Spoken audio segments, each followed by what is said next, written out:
Metropolis. I live at 9044 Gettysburg Drive here in Twinsburg.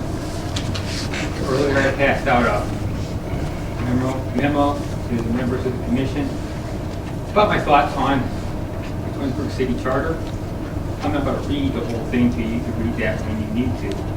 I just want to suggest that, first of all, you consider the charter an enabling document.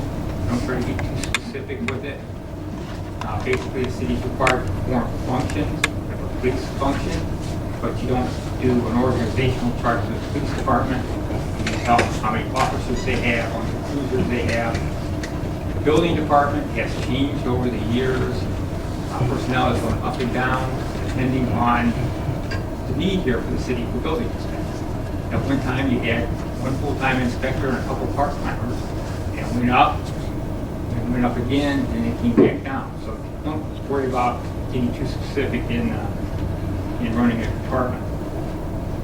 The other item is you should never use a charter to solve a specific problem. I believe there are provisions in this charter that address specific problems at that time. I think they should be removed, and that's all in the memo. And finally, Mr. Romito, I believe, raised the question on mayoral succession and made a statement that, okay, there's like 17 people for president of the United States. Well, researching this stuff out, the only thing that's in the Constitution is vice president. Everything else is separate law. So it might be better to suggest to the people of the city that council just being able to pass a succession ordinance for the mayor rather than try to put it all in the city charter. Again, that's all I have to say to that. Thank you. Thank you. Thank you. And Dean, Mr. Vice Chairman, I guess, thank you, Mr. Chairman. I do have a question for the law director because Peter's comment, we did discuss lines of succession, and I did review some of the other charters that we were sent, and it seems like, like Solon has a vice mayor. I know where I grew up was a vice mayor. And then sometimes president of council, vice president of council. We talked a little bit about this because, and the mayor made the point too, the lines of succession, it would be the president of council, and after that, council would have to convene to vote, but there would only be 6 members of council. So, and I think it was the mayor that said that this is something that you were going to talk about, Dave, to us. I don't know if, since it was brought up, is now the time to discuss it, or if you want to wait to discuss it. Be more than happy to discuss it now if you want to go that direction. First of all, I'd like to just introduce, I've met many of you in the past. Dave Maestros, I'm law director. First time I've been here at this meeting. Thank all of you for agreeing to participate in this. It's quite the undertaking. This is my 3rd charter review specifically I've gone through here at the city. As you go, and I agree, I just want to comment real quickly on Mr. Metropolis' letter. I just had a chance to briefly look at it, and I always find his communications extremely well thought out, and I think this one is too. I think he has a couple of excellent points. I've been specifically involved with cities as a law director since 1998, various cities, and I think I would agree with them. I think cities get themselves in trouble when they try to take a charter and say, we want to create a charter because of this one particular perceived issue. And generally it revolves around one person, one department head, one department, and they create a charter provision which will be everlasting in there to try to solve a problem that really it's a sledgehammer for a picture, to hang a picture. It doesn't make sense. Where I'll disagree with Mr. Metropolis is on this issue of the succession of the mayor. Simply because to leave it to council, I think normally what you will find are the next candidates for mayor often come from council. And to leave it to council, who may be sitting there to determine the succession of the mayor, really turns into a political hot potato. The way our charter reads, as you look at it, is you do have a vice mayor, which is the president of council, essentially, who sit in that position in the absence of the mayor, but you have to address both temporary and permanent absences of the mayor. And I think we sufficiently address the temporary absence of the mayor. That'll be either the president of council or the vice president of council. And the mayor's absence, but it's when there's a permanent vacancy. And quite often, council members are not in a position to simply say, sure, if there's a vacancy in the office of mayor, I can step in and it's a full-time position. Most of the members of council are employed, they have full-time jobs. It is not unlikely at all that the president of council, if there was a vacancy in the office of mayor, would say, I decline. And I think that that's what I would look to this commission to, okay, what if that happens? What if the president of council is unable to, for whatever reason, say, I will be the full-time mayor of the city of Twinsburg? I think our charter is vague, and even my reading of it says that the remaining members of council, and you exclude that president, shall decide among themselves, which leaves you with an even number, 6 people to decide. It's always scary, 6 legislators, any even number deciding, you almost always end up with a tie somehow. And so, we could discuss different charter options for that. There are different ways of dealing with it, but I think that does have to be addressed in our charter. It's hasn't been, I think, since '84 was the last time any provision was addressed in that section. And I think it's really when the permanent vacancy in the mayor arises and the council president declines, how we want to deal with that here in the city. And if I could, as long as I have the microphone, in front of all of your spots tonight was a City of Twinsburg charter. You can see it says, as amended through November 6, 2012. If I could just briefly tell you what that is. And that is not taking you back. You don't have to start over from scratch. There were 4 charter amendments passed in 2012. 5 went to the ballot, 4 passed. And what I have done in this is highlighted the date of passage of those, simply because Walter Drain, which is our codifying agent, and it's our online site, if you click on the city's website, it refers you to Walter Drain, which I think has just about every charter in the state of Ohio up there, ours included, did not properly update from the November 2012 election. We've addressed it with Walter Drain. They're in the process of making the change online. But what you have in front of you here specifically has those changes made. And just to bring it to your attention, it is 7.01. Administrative departments, commissions, and boards. That was amended in 2012, and the sole amendment in that section, if everybody is there, it's on page 12 of the new charter. It combined the Architectural Review Board and the Historic Preservation Commission. That was the only change in that section. Then you have just to bring it to your attention, 705 went on the ballot in 2012 and failed. So this, and I believe the section that is on the website was, the code section was presented to the voters that failed, so that should not be on the website. So this that you have in front of you is the correct version, which is the 1981 version. 7.06, Department of Law, that was on the ballot in 2012 and passed. And the only change there from prior versions was, I think it had criteria, 5 years of practice in the field of municipal law for the law director. And then 7A01 and 7A05 were put on together, and they passed. And they were put on together because they directly relate to each other, and they did pass. I'm sorry, there is one other section, 10.01, which was discussed at your last meeting, and that is amendments to the charter. And what was presented out of the Charter Review Commission in 2009 and then presented to council ultimately was a version that said that any amendment proposed by a Charter Review Commission shall be placed on the ballot. What council did is they amended that recommendation to include the language, unless 5 or more members of council vote against the submission. So essentially what you have is what this group recommends will go on the ballot unless a supermajority or 5 out of 7 members of council say no, we don't want that to go on the ballot, or amend it in some form.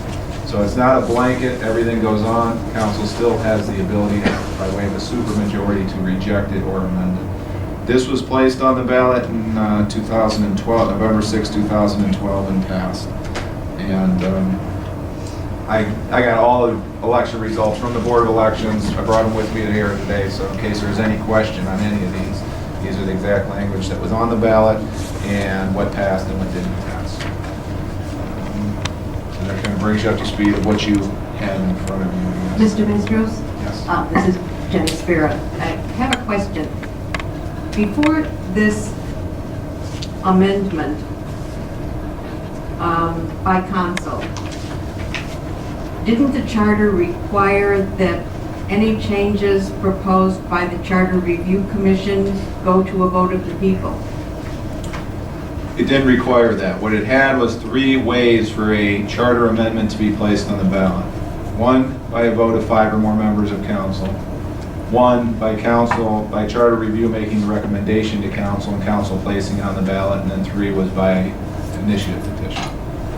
So those were the 3 ways. And in the 2009 Charter Review Commission, they proposed the language to include the word shall, that it shall go on. And I keep referring to 2009. If it confuses anybody, 2009 and then the 2012. What happened was 5 recommendations came out of 2009. They were placed on the ballot. There was an error by the clerk at the time as far as advertising and posting those after they were on the ballot and voted on. When we realized that, they were replaced on the ballot verbatim as originally in 09 in 2012.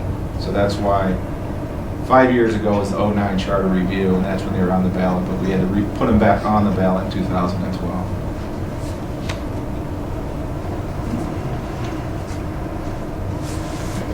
Yeah, so, Mr. Mishel, so in other words, the council could come up with all different types of charter changes and submit them to the voters, right? They could. There's a provision that says the council can address this. They don't have to wait every 5 years. They can do this on their own. And even that would require a super majority or 5 members of council to do it.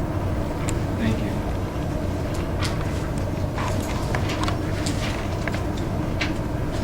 Okay, I guess I'm missing where, and I think it's what Jenny's question was. Are you saying that the portion in here that's different from what we had to what you handed out here shall be submitted to the electors unless 5 or more members of council vote against the submission? That's what existed prior to that got put back in, or how did that get? I'm how sorry. did that line get put in? What was submitted to council did not have the words unless 5 or more members of council vote against the submission. Okay. Council on their own amended it to include that. So what happened is council amended the ballot language that when it went on the ballot to include that, to allow them, by way of a supermajority, to either reject or amend Charter Review's recommendations. Does that make more sense, or is that? Yeah, that's what the wording that you have in here is what the people voted to amend. Okay. Correct. And prior to that, it did not have that. It did not have that language in there, and it did not have the word shall.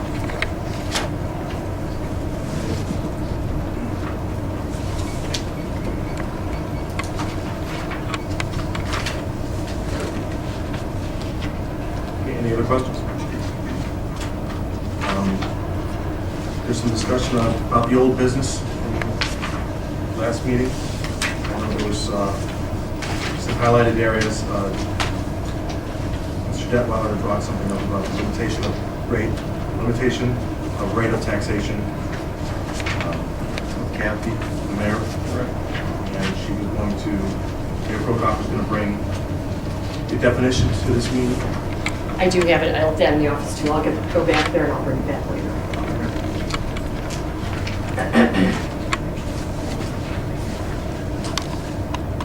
I think there's also section 6.03 contracts and purchasing. Mr. Mathos is going to discuss this next week. about possibly adding an and or statement to wording in the charter for either hard copies or online.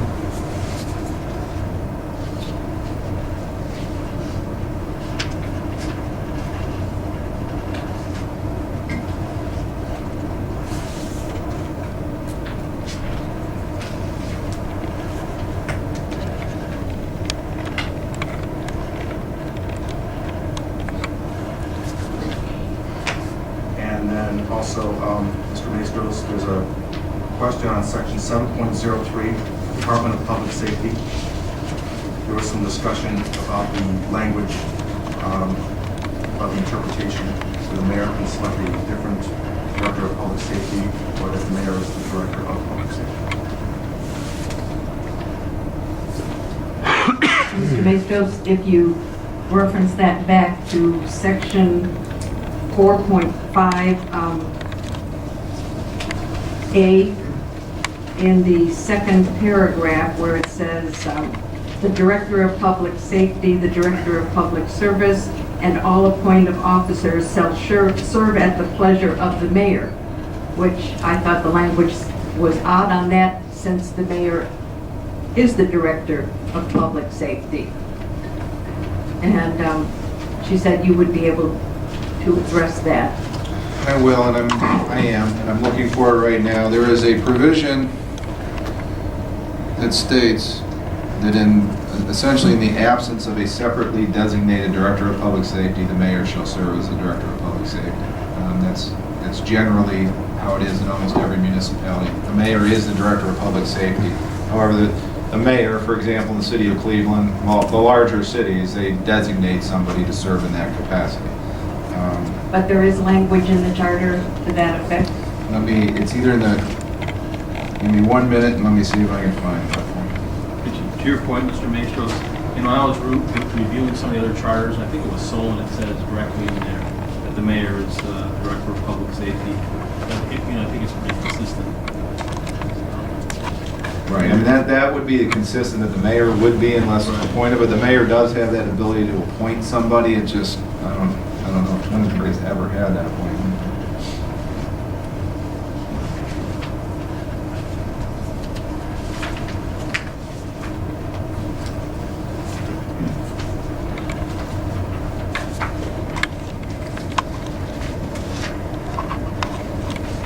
While you're looking at that, if I could bring up one other thing, it's just, reviewing these, and I know, Kim, you were reviewing some of the charters, you sent us some information too.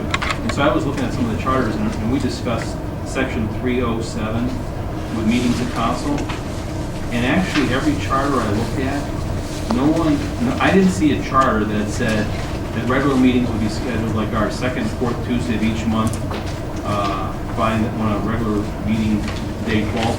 And the charters that I read, it always said that there will be a meeting like in December or January, and then it was left up to council to decide when those meetings would be. And most of them said that they would meet, when I was reading them, I saw where a lot of times it said they would meet once a month, at least once a month. But it never said it had to be the second, fourth Tuesday. And again, I know we're going to discuss this further, but I just wanted to point out when I was reading those, I thought my idea was even better. It was more consistent and leave it up to council to decide. And why have the charter lock it in for council? I still don't understand it. So it was good to see. I thought it was good to see that a lot of cities don't do that. So we'll discuss it again, but it was interesting to see the different charters and what they had in there.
deems it appropriate, or she deems it appropriate to report. I agree, and I think, I don't know, if we're getting picked up here, but just having a discussion with the mayor that I think we could clarify, if we want to put in the powers of the mayor, that the mayor shall be the director of public safety unless otherwise designates. And we can come up with language, I think I can pull charter language, and I didn't look at, I know you've been provided Macedonia and Solon and some other charters, and we can take a look at those for some clarification. And just clarify it. I mean, I don't know that it's an issue other than there's some somewhat vague references, almost that there is another individual who is a director of public safety that we should probably direct, clarify what the intent is. So we would look at doing it as a statement that the mayor will serve unless, like there's a... I would think so, that the mayor shall serve as director of public safety unless designate, unless she specifically appoints, he or she specifically appoints another individual to that role.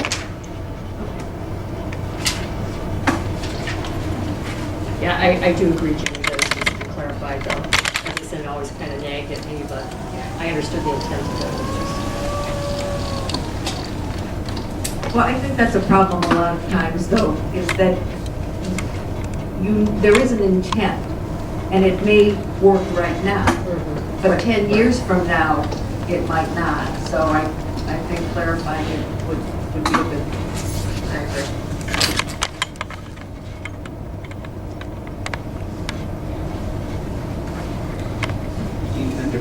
Just to your point that you brought up about Mr. Masos, we were talking about some of the language, and like I said, Dean brought it up before, and how it, on the spot, that it would, instead of, okay, on section 6.03, contracts and purchasing, a lot of times it will say, this is about halfway through that paragraph, for at least 2 weeks in a newspaper of general circulation within the cities. And we talked a little bit about that, and the mayor commented too. I don't know if that's kind of outdated. If something would happen with Twinsburg Bulletin, or if everyone doesn't receive it, I don't know. If when we discuss that, it should be online, or if there's another way to do it. Okay. I agree with you 100%, Mr. Rubino. I think it is outdated. That was common language back in the past. You had a local newspaper, then you either had an Akron Beacon Journal or a Plain Dealer that served your community. Now, I know I don't go to the newspaper, for my information. Everybody's going to the website, even if it's the Twinsburg Bulletin website, the Akron Beacon Journal website, the city website, to look for that information. And talking with our department heads as far as advertising this. For example, today we had to advertise a posting for firefighter candidates. And we have language that says it has to be in the newspaper, general circulation. So we called the bulletin today. The earliest we can get it in is a week from Thursday. Otherwise, we could have posted that it'd be on there right now. So we're stuck with that language on that situation, but if we can address it in here, it would really, I think, at least bring our charter in that regard up to speed. But if I understood it correctly, in my discussion with the mayor last week, is that there is no language in the charter that prevents it from being advertised online. In conjunction, as long as you're doing Right, you still have to paper. put it in the paper, but Right. you also, I mean, as you addressed the delay, but at the same point in time, you could post it online. You just have to also make sure you put it in the newspaper. But Dave just brings up a good point, then would you be able to act on it, or would you have to wait the 2 weeks? You could possibly have the position filled before. Yeah, you could post it online. Nothing prevents us from doing that, but we're not in compliance with the charter until we use a newspaper Right. notification. You have to wait. Right. Those 2 weeks. big even if deal. you've made your decision. Right. You could be at a disadvantage if you're waiting for it to come in the paper and not checking it out. Yeah. Well, I think the only time that would be a real problem is if it's an emergency situation, that something would come up that would require putting it out for bid as an emergency Well, you know, hiring a firefighter is not an emergency situation normally, but the process is very, very long. They go through a series of two different types of testing. They have to go report back to civil service, who looks at all the scores. They have to be certified. It can take months just to hire a firefighter. So a 2-week delay, you know, adds 2 weeks to the end of that process, which just extends it. An emergency, you know, we've been dealing with it for years, but it sure would be nice to have the convenience of being able to act in an expedient way. So do they both have to be posted at the same time then? Is that what we're saying? You can't put it online before Well, we haven't putting it used in the online paper? for civil service positions. Now, I've used online for regular positions, department positions, but I think even union positions probably have to be in the paper. That's, It yeah, would be there's, non-union positions that, Well, then that might get into the scheduling of going, we were talking about doing and/or. mm-hmm, So if we say and/or, then and posted in the newspaper means it still needs to be posted in the newspaper. If we eliminate the and just go with, it can be this way or this way, you don't necessarily have to get it in the paper at all. You can use other formats to post it. I would agree with that. We talked a little bit briefly about it last week with some consistency to that, though. Doug had just mentioned here that if it's an and or somebody, if you don't know where to consistently look for these things, you know, if someone's waiting to look in the paper and it was posted online today, and they waited, we're saying it's not going to be in the paper till, what, 2 weeks from Thursday? You know, there could be some good candidates that that aren't looking in the right spot. So if there was some kind of consistency to online and paper and or, I don't know, I guess that's, And when we talk online, that would be specific to the city's website.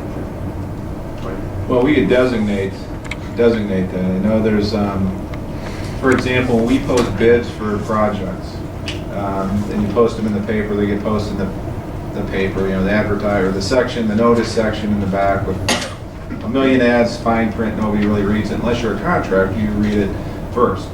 But they have specific websites for the posting of those projects where, you know, we would go to, our engineering department would specifically go to that website because that's where every contractor goes to look for these postings. Because there's other cities that are posting it online. We're just not there yet. So I guess it would depend on what it would be, but you know, there are websites that we would reach more people by going directly to them. not only that, but the different departments also, the fire department, they have their own magazines, they have websites of general nature that firefighters look to also, or a police officer looks to. Those are the kinds of things that we could be using. Parks and Recreation, they have a magazine, they have association websites, that things like that can be posted on. And I think to Mr. Metropolis's comments at the beginning, if we can leave that vague electronic posting, then, you know, we don't need to be as specific. I agree.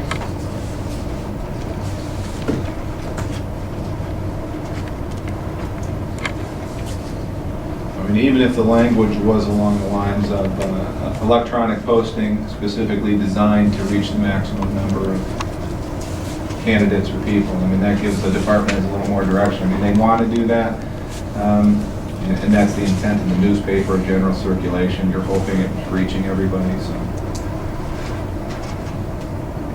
And to be honest with you, the Beacon Journal and the Plain-Dealer, it's so expensive to post in, that really we try to keep things local when we can. And so I'm really reaching the maximum amount of people compared to being able to go to the website.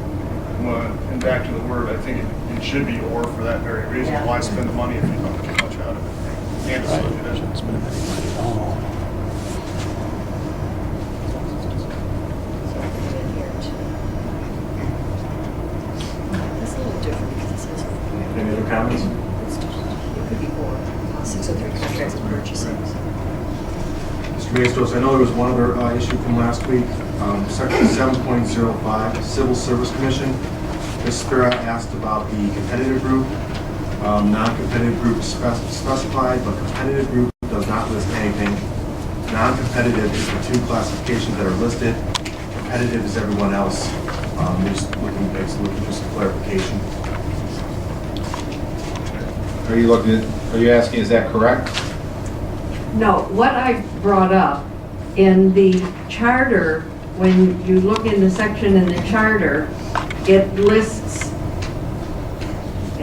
that there, we have a competitive group and a non-competitive group.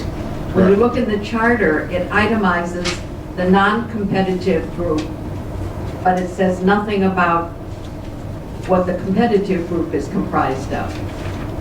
If you look in the civil service rules and regulations, it says what the competitive group is comprised of, but not what the non-competitive group is. So you have non-competitive group listed in one area, and in the other area you have the competitive group. I'm saying both should be listed in both places. I wouldn't disagree with you. And if we could include, we can take the civil service rules and pull them and bring them over here. Yeah, and that was the handout that I handed out, and I think I had enough for everyone. It's marked on the top in red that it was reprinted from the Twinsburg Civil Service Rules and Regulations. So is classified, non-classified the same as competitive and non-competitive? No. In fact, that's another area, talking about that went to the ballot, did not pass, although it was posted on the website. And this is an area that I believe, we've tried twice now We have to tried get twice. this changed. This is so outdated, the old charter language. I really feel very strongly that we need to again, try to get this back on the ballot and clarify what our unclassified personnel, who they are. We still in the old charter have people like library board members. We have nothing to do with the library. Some school, the clerk of the Board of Education, we have nothing to do with the Board of Education. So this really does need to go back to the ballot. Let's see if we can You say pass it. specifically section 7.01 or what? That would be 705A, the unclassified service. Oh, And then I think you're going to have A on there, and then B would lead right into a clarification of the competitive and non-competitive groups, an update on that language. So the whole section really. That whole section, I think, needs to be updated. Right. Right, because, yeah, we set up, we have classified and unclassified, and then under the classified is where there's competitive and non-competitive. And as you'll see, that's that's 1981 language. It's been around for quite some time, we just haven't gotten it corrected.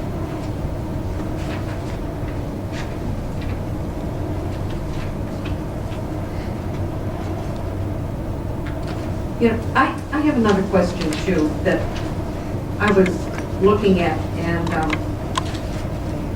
under the boards and commissions in section 7, and it lists all the boards and commissions that should be created.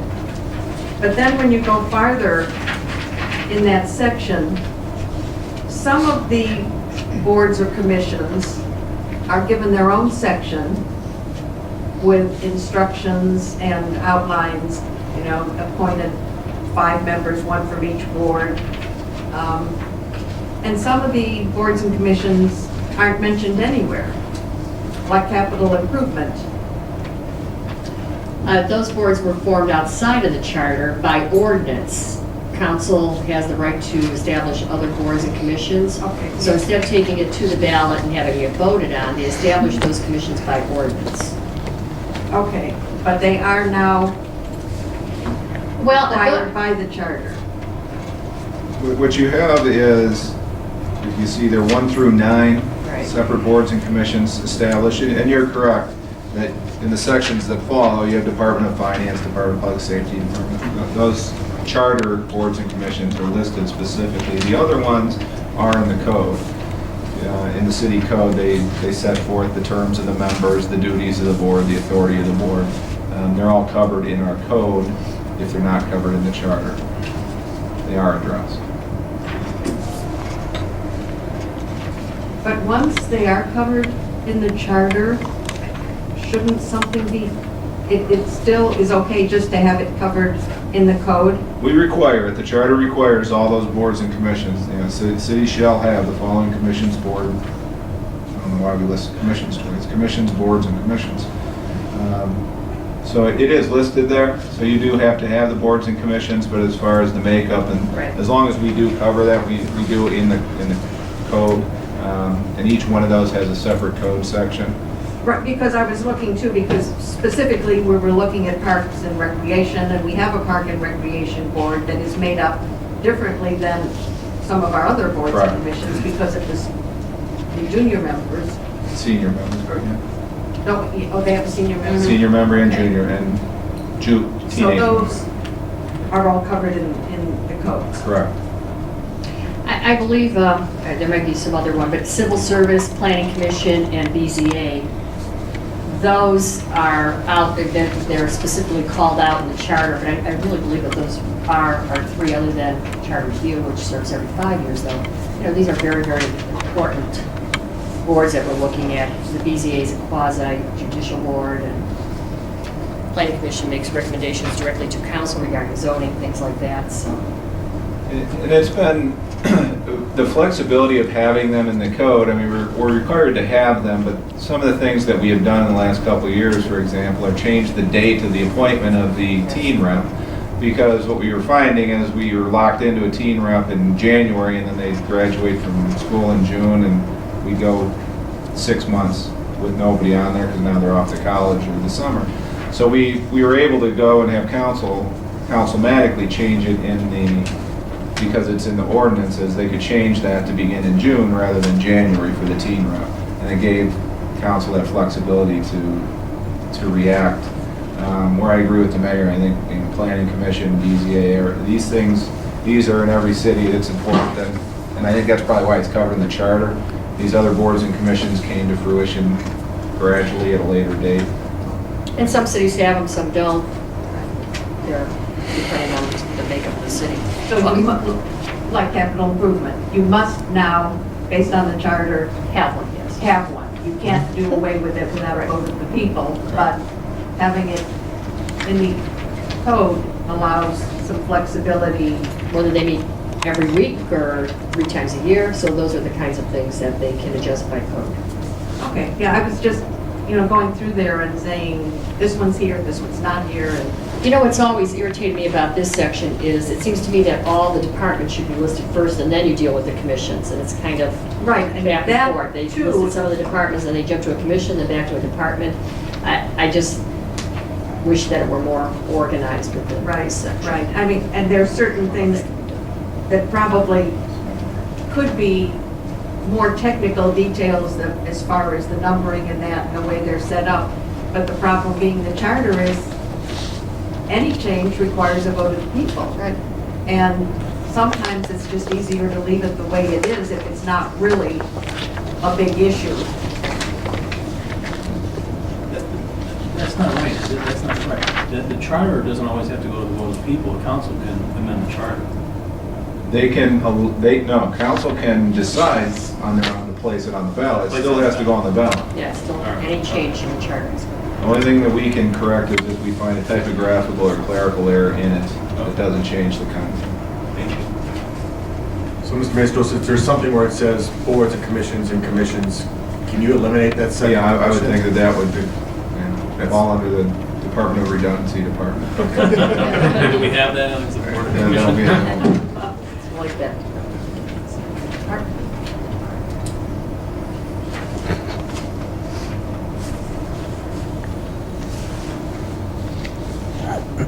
Is there any other old business? Okay, I suggest we move on to tonight's assignments, which was review of section 7A. Someone like to read that section?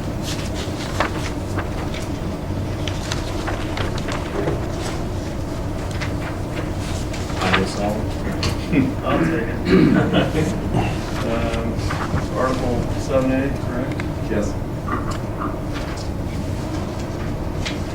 Okay. Article 7A, changes to zoning classifications or districts. Section 7A.01 procedure. Any change in zoning classifications or districts or in the uses permitted in any zoning uses, classifications, or districts within the city of Twinsburg must first be submitted to the Planning Commission for consideration and report. In the event the City Council should approve any of the preceding requested changes upon the report of the Planning Commission, it shall not be approved or passed by the declaration of any emergency, and it shall not be effective, but it shall be mandatory that the same be approved by a majority vote of all votes cast of the qualified electors of the City of Twinsburg, and each ward in which the property so changed is located at the next scheduled election. Said issue shall be submitted to the electors of the city only after approval by council of a change in zoning classifications or districts or in the uses permitted in any zoning uses classifications or districts. However, should council disapprove any such changes, the issue shall not be submitted to the voters. However, any change in zoning classifications or districts or designation of zoning classifications or districts or in uses permitted in any zoning use classification of land hereinafter annexed to the city, excuse me, shall be subject to the requirements of section 7A.05 herein, amended November 6, 2012. Continue on. Any discussion on? It's November. 7A01, if I could, that's the heart of this. And I don't know if anybody has if you guys have a good feel of what all that means, okay? Because it's poorly written, but I spent the better part of my time here litigating that paragraph every which way. I mean, this is the heart of what the issue is with Mrs. Gaydosh and with the challenges and the requirements of what should and should not go on the ballot. And this is really what I'd like this commission to take a look at. And personally, I don't have a stake in the outcome of what's decided. I just really want clarity in it, because what this really says is that it's clear, I think, and everybody would agree, that if somebody owns a piece of property in the city that's zoned residential and they want to have it rezoned to industrial, okay, or commercial, what this says is you have to go to planning, you have to submit, go to planning, have planning commission report, make a recommendation to council, and you have to have council agree to put it on the ballot, and then you have to get the majority vote in favor of your request by the electorate, and the majority of vote in the ward where the property is located. Okay, that's pretty clear, and I think everybody that reads it would agree that's what it says. As it regards rezoning.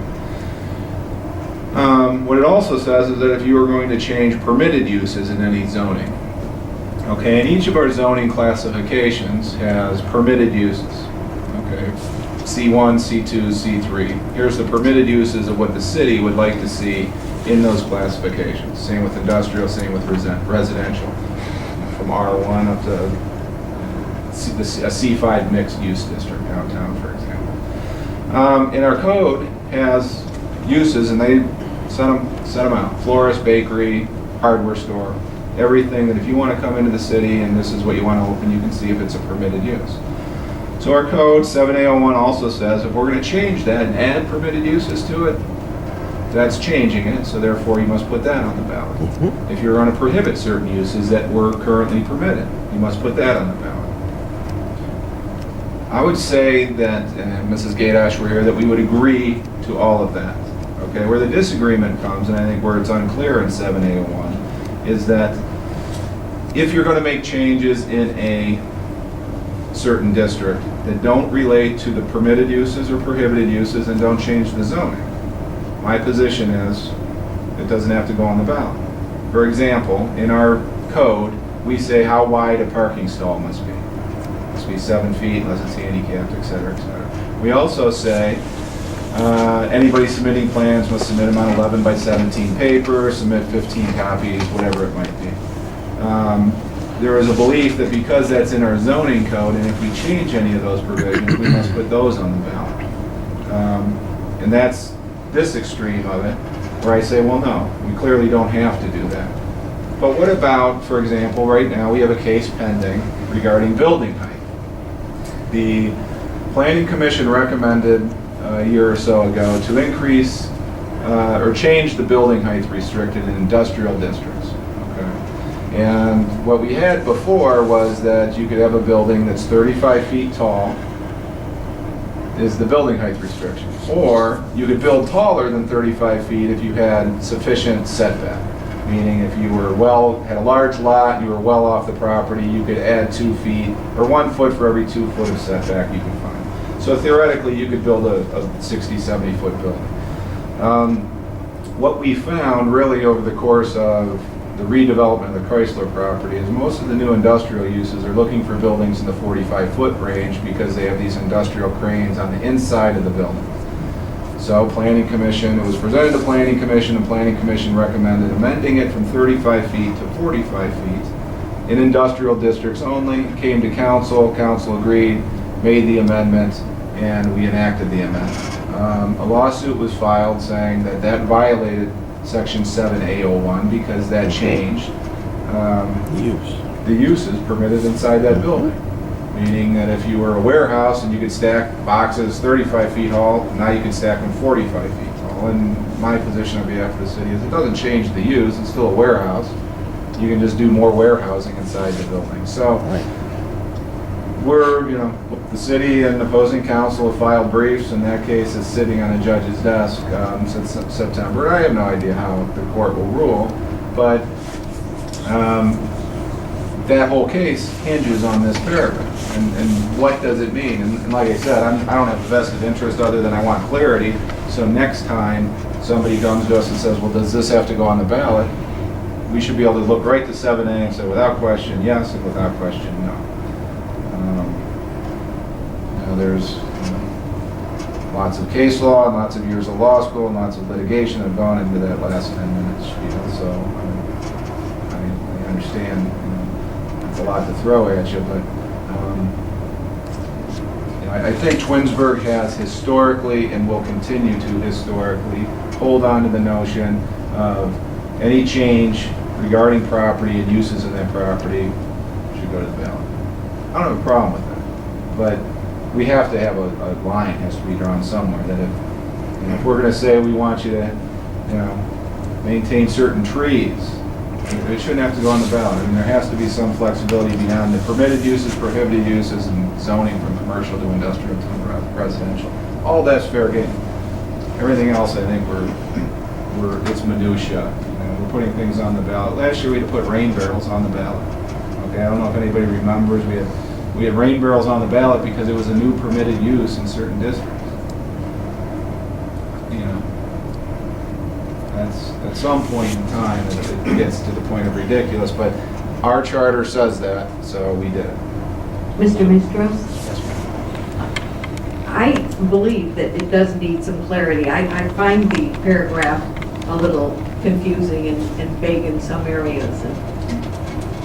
Would you be able to put something together for us to look at that you would consider would provide more clarity so we could look at the language and see how we would interpret that language? Absolutely. Absolutely. And I'm assuming that this commission would want us to continue to hold it if we're changing zoning designations, that the voter should have a right. I mean, if you buy a house in a residential district and the property next to you is residential, if that changes to commercial, you'd want to be able to go to the ballot. And I like the idea too of that ward also.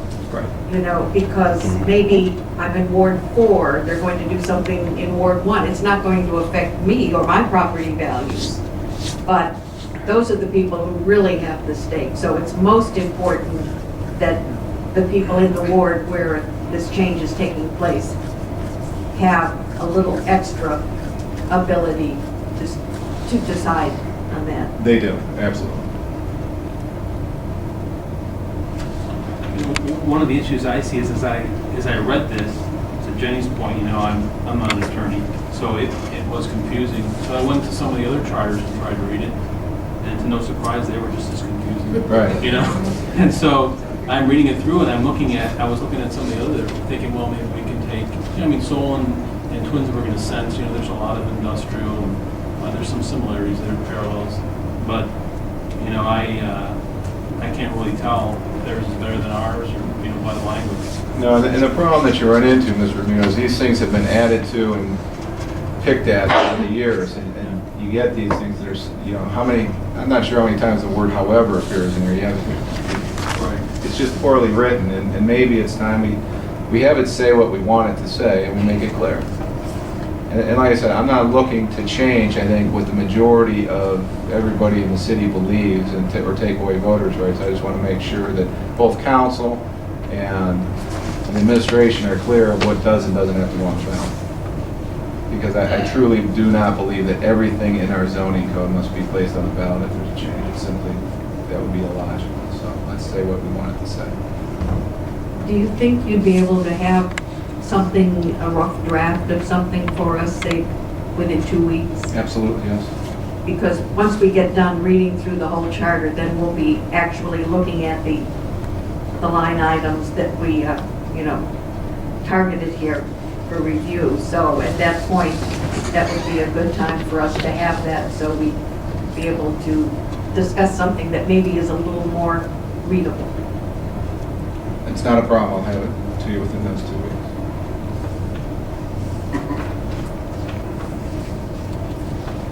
And if I could, I mean, as we're talking about 7A, the changes that were made from the last Charter Review Commission was the reflection of 7A05, and you didn't read that, but 7A05 deals with zoning of annexed land. Because what would happen is we'd have land annexed to the city, and it would come in from the township, which has completely different zoning regulations than we do, and it would come in under their zoning regulations, and then council would say, well, we want to amend this to whatever it should be here in the city, and we'd have to go on the ballot for that because of our code. It's a rezoning of city-owned property, so therefore, for a period of time, we would have to enforce township zoning. And it got dicey because we wouldn't even know what their zoning code, we would have to get their zoning code and enforce their zoning on that property until we could get it on the ballot and get it changed. And that's why we changed that 7A05 to say that it comes in and we can change, we can designate the zoning right away on that property. And that was a big correction that the last Charter Review Commission made.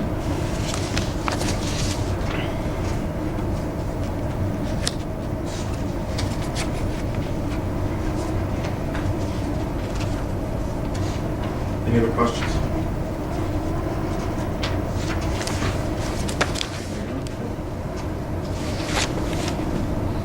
Okay, so section 7A.02, repeal of conflicting provisions.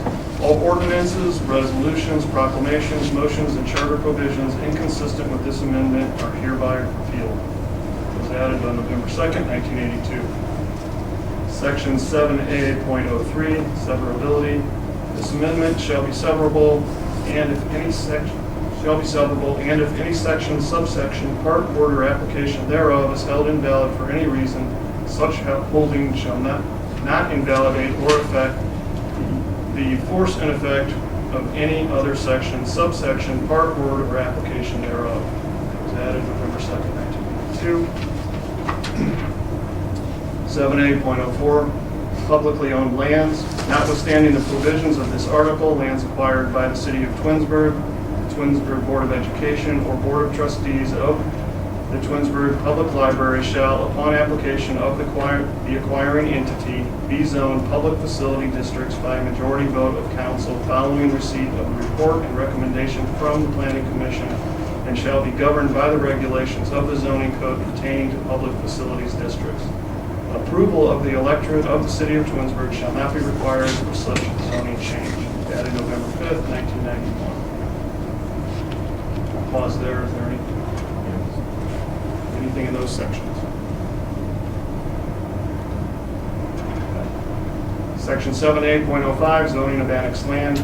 Any parcel of land hereinafter annexed to the city of Twinsburg shall, upon annexation, be classified in the closest compatible city of Twinsburg zoning classification by the city council upon review and recommendation of the planning commission, except that in the case of residentially zoned land, no annexed land shall be classified in a residential zoning district permitting a density greater than the permitted in the city of Twinsburg R4 planned medium residential district. Approval of the electorate of the city of Twinsburg shall not be required for the designation of zoning of annexed land as contemplated herein. And that was amended on November 6th, 2012.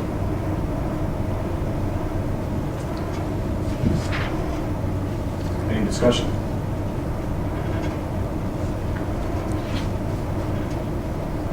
Okay, Article 8. So just a quick question, clarification.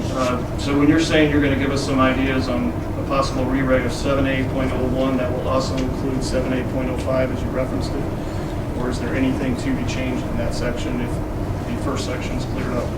If the first section's cleared up, as long as it has that last reference in 7A01, which says, references you to 7A05, I think we're solid. Okay, good.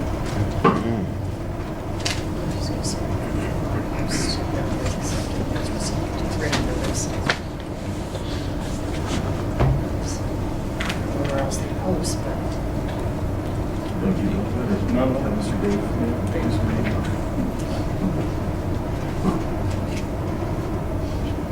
Article 8, nominations, elections, and qualifications. Section 8.01, nominations. Nominations for elective offices other than the office of mayor shall be made by petition only, signed by not less than 25 registered voters on the standard forms for the nomination of nonpartisan candidates for such office, filed with the Board of Elections at least 90 days before the day of election. Such nominating petitions shall not be circulated prior to 150 days before said election. Each candidate shall file a separate petition. Group petitions shall not be used. The signature of the candidate indicating acceptance of the nomination and willingness to accept the office if elected shall appear on each copy of any nominating petition. The petition may be in a number of parts, but each part shall be verified under oath by the circulator as required by law. Qualified candidates for the office of mayor shall be nominated at a nonpartisan primary election to be held on the first Tuesday after the first Monday in May of each year in which an election for the office of mayor is conducted. Candidates for the office of mayor at any regular municipal election shall be the two candidates receiving the highest number of votes at the primary election. In the event that no more than two persons have filed nomination petitions for the office of mayor, then said persons shall be candidates at the regular municipal election, and the primary election for the office of mayor shall not be held. Each person desiring to become a candidate for the office of mayor shall not later than 4 p.m. of the 75th day before the primary election date set by this charter file with the Board of Elections a nominating petition with the signatures of registered electors residing in the city of Twinsburg as follows: not less than 50 nor more than 150. Amended November 6, 2006. So, Mr. Chairman, I wanted to bring something up here, if it's okay. Yes, sir. I was reading in, some other cities and how they do it, and I wanted to talk about this primary election. So, the idea, I think, the primary election is you then eliminate, if you have more than two candidates, you get down to the top two candidates, okay? So, and I was reading in some where if in some places, if, let's say, 3 or 4 candidates, 5 candidates run, but one of those candidates has a majority of the voters, in other words, anything 50% or more, then there's not another election. Okay, so I just thought we could discuss this, because here's what I'm thinking. Let's say you have 3 or 4 people run, let's say 3 people. Somebody gets 54% of the vote, somebody gets 34% of the vote, somebody gets 12% of the vote. So you have a candidate now that got 54% of the vote. You had this primary election. Do you really need a runoff election between the top 2 candidates? And the reason I bring that up is because I had read some of the things about this. You know, it's